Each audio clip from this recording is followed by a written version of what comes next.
ఓహో ఈయన పేద గురువు, ఈయన దగ్గర మహాశక్తి ఉంది కదా, ఆయనకు వంగి వంగి దండాలు పెడతామంట. ఆయన ఏది అడిగినా ఈవిడికి సిద్ధంగా ఉంటాం. కానీ భగవంతుడైనటువంటి ఈ అవధూతలు ఏం చేస్తారంటే మాయావేషంలో వస్తారు. మాయావేషం అంటే ఏంటది? మనను మాయలో పడేస్తారు.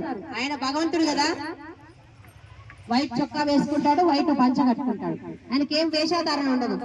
కానీ వీళ్ళు నన్ను గుర్తిస్తారా గుర్తించరా, ఆ శక్తి తెలుసుకుంటారా తెలుసుకోరా అనేది మనకు పరీక్ష అనుకోవాలి. అవునా? భగవంతుడు వేషాధారణ ఎందుకు? ఆయన వేషం ఏం అవసరం లేదు. కొన్ని వాళ్ళకి బాగు చేయాలన్నా వాళ్ళకి బాగు చేస్తారు.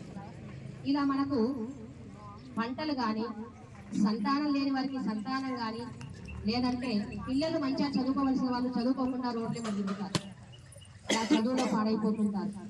మంచిగా చదువుకొని ఫస్ట్ క్లాస్లో పాస్ అవుతారు, కానీ ఉద్యోగం రాదు. భార్య భర్త ఆరోగ్యంగా ఉంటారు, సంతానం కాదు.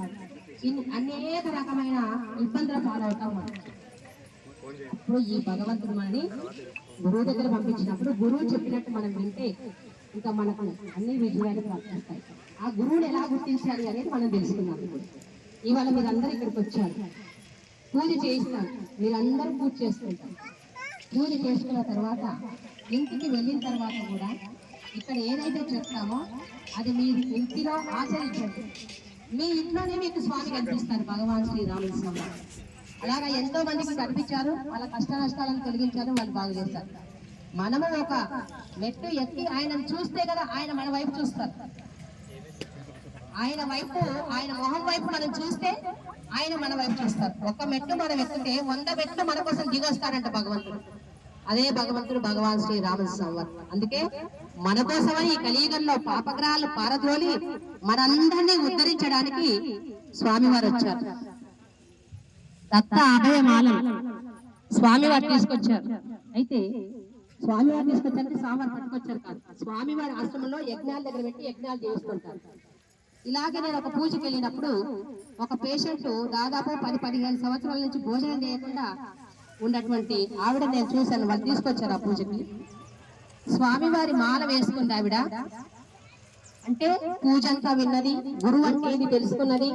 ఇక భగవంతుడికి పూజలు చేసినా నేను ఇంకా నాకు దేవుడు ఏం చెయ్యడు, ఇంకా నా జీవితం అయిపోయింది అని నిరాశలో ఉన్న సమయంలో ఒకరింటికి పూజకు వచ్చారు హైదరాబాద్.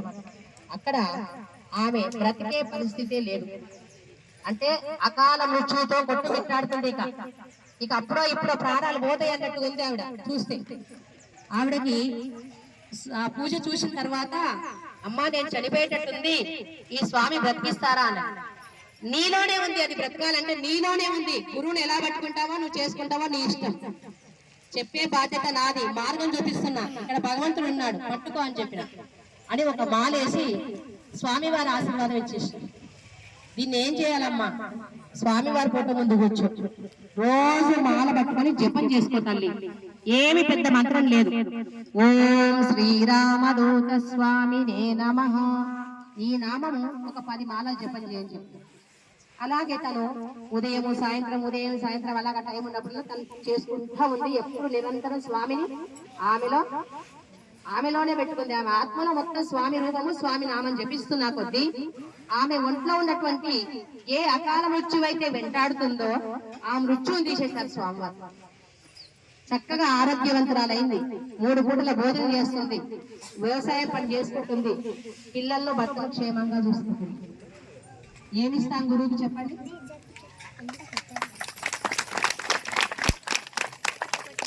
అలాంటి భగవంతుడు మన మధ్యలో తిరుగుతున్నప్పుడు ఇక్కడ స్వామివారు వచ్చి సూక్ష్మ రూపంలో ఇక్కడే ఉన్నారు, లేరని ఎప్పుడు అనుకోవద్దు.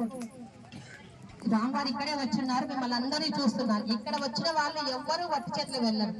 తప్పకుండా మీరు అనేకమైన విజయాలను చూస్తారు మీరు ముందు ముందు. కానీ పట్టుకోండి, నమ్మకంతో భక్తితో స్వామిని నామస్మరణ పూజ చేసుకొని, ఈ పూజ చేసుకునేటప్పుడు మీ దంపతులు మీకు ఏమేం కావాలన్నా కోరిక, ధర్మబద్ధమైన కోరిక కోరుకోండి, తప్పకుండా నెరవేరుస్తారు. ఎంతో మంది కుటుంబాల్లో పూజలు చేసేటప్పుడు సంతానం లేని వారు వస్తారు, కళ్యాణం కాని వారు వస్తారు, ఉద్యోగం కాని వాళ్ళు లేని వాళ్ళు వస్తారు. అక్కడికి వచ్చి ఆ మాల వేసుకొని ఆ చీర